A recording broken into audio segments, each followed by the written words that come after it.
Good morning, my name is Scott, and we're out here at my aquaponics garden. I'm out here in Henderson, Nevada, Desert Southwest. Today is St. Patrick's Day 2015, March 17th. Looks like we're going to have a day in the 80s, beautiful sunshiny day. I thought I'd come out here and just talk a few minutes about how everything's growing. We started putting in the system on the 6th of February after we redid all the boards. We went to the Dow extruded foam boards. I explained about that. So I just want to go by and show you how we've done it, how everything's growing, give you an update where it's at. Since we last spoke, I've installed some permanent air system to the aquaponics tables and to the fish tanks. For the past 2 years I was using this little pump, I was using 2 of these with 4 emitters. I have lots of drops in the system.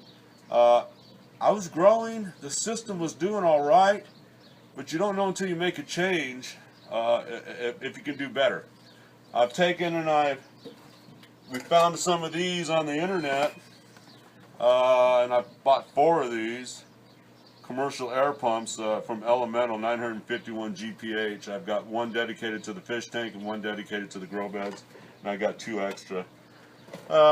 The main way we fund this whole system is to buy and sell on eBay, so I've got to sell enough stuff, put enough money, anyways, you know how it goes. There's a little link down there if you want to see what we're selling, help out.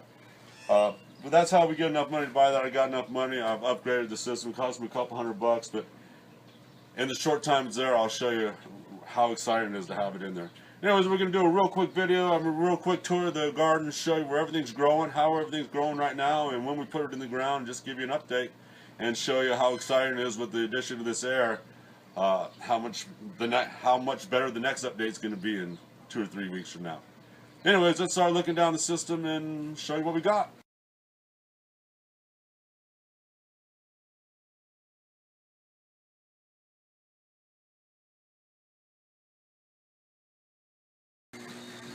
So as you just saw, you saw a little short clip of this table, what it looked like a month ago when I first planted, and you can see the growth.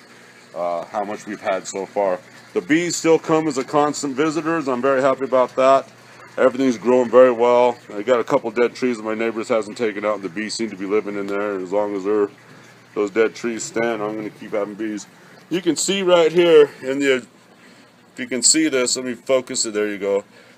You can see those white roots upon the surface. Those are brand new in the last 4 days, come out because of the addition of the air. There's a air stone to the left there.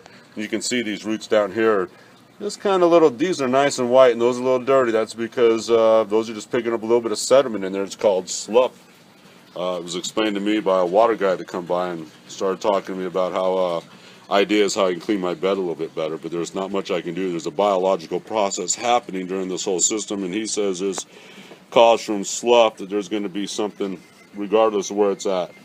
So I'm not worried about as much. He's got ideas how to do it. Maybe when I switch things over around in the fall, I might make a couple changes. All these empty beds you see right here are going to have something in there. I have a starter inside the house that I built to start seeds, and I'll show you that in another video. It's kind of cool, actually. I made it out of a wrapping paper container. These are eggplants we planted in there. They're doing all right. They're getting their leaves. You can see right here, these are the leaves that are in the system when they were in the ground. And you can see that they've done their job. They're giving energies, and these are the new leaves coming in and starting to take off. Got the marigolds going over there in the corner. They're taking off.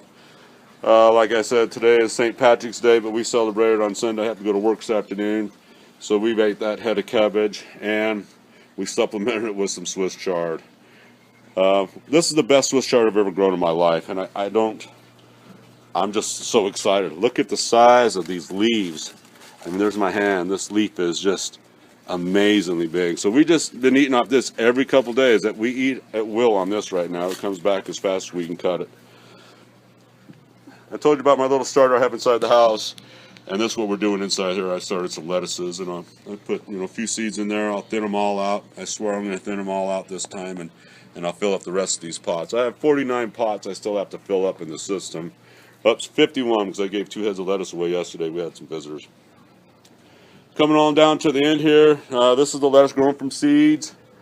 We need to, we'll start eating that here. This will probably be the next one we eat. We got a refrigerator full right now, so we'll wait for that to get done before we'll pick another one. As you can see, the cabbage has done really well. It's coming right along, as well as the Chinese cabbage, though it looks like we have a couple of visitors coming by. Not sure what this is yet. We'll keep an eye on it. And we're going to come over and look at the other table. Alright, here we go. So we're on the other table. This is the one that's next to the fence. Goes back down to the sump tank. It's got a lot of growing in to do, but give it a month. You won't be able to see down from this view. As you said in one of my earlier videos, we were talking about the green onions, and here they are. I mean, not the green onions, but these are sweet onions, and here they are. We planted the bare roots, and they seem to be, well, not seem to be, they are taking off. They look fantastic. I'm really excited. You can see that the bulbs are probably starting to form. I wondered, I've never done that. I have an extensive onion patch in the front yard, but this is exciting to see what these guys are going to do. Here's another indication of what I was talking about earlier about the dirt leaves. This is my term. I'm sure there's some scientist or somebody out there a lot smarter. But this, as I said, these leaves that were put in, that were on the plant when they were in the dirt, they give enough energy to get these other ones going, then they just die off, and you can see the transition's been made. The green bean plants, they're taking off. They're starting to reach up, new leaves every day. In 3-4 weeks' time, we should be eating some green beans. Looking down the bed, coming through my little wire rack from the green bean holders. We had 3 bushless cucumbers. 2 of them died. I'll have to get those replaced, but the third one looks like it made it through. We've also got a crookneck squash that looks like it's setting on its leaves. This is still the celery. They're putting on their leaves. They're growing a little bit slow. I've never grown it before. They're still moving forward, so that makes me happy. I'm going to come on over here to the tomatoes. They look really, really good. Nice dark green color. This is the beefsteak that I'm trying to grow for the first time because of our heat issues. Big tomatoes don't do well. This is a grape tomato, getting some flowers set. We'll get some tomatoes set on there. And Aces 55 finally got one of its flowers open. Like I said, it's going to be 80 degrees today. And the early girl doing her job. She's early. So, getting some tomatoes set. It's kind of exciting. I hope to do really well on tomatoes this year. Like I said, this is the only place I'm growing. I'm not trying them in the ground at all. And looking down the rest of the bed, you can see some, the pepper plants are putting on some new leaves. They're going to start getting bigger. Next update, we'll hope to see those triple in size. And the Brussels sprouts have decided they like where they're living. So they're starting to put on leaves. There's something you don't see very often in my aquaponics system is I don't see too many yellow leaves after the initial dirt leaves come off. As you can see, I don't trim off too many. There's not too many leaves to actually trim off. There's only a handful in the whole system. Anyways, that's my update. What's going on in the system? Today is St. Patrick's Day 2015. Look for a link down at the bottom of the page. If you like it, come visit us on Facebook. Hit the like button. Make some comments. Check out eBay. If you see something there you might be interested in, let us know. Anyways, this is Scott at Coggins Garden. Thanks for watching my video and have a great day.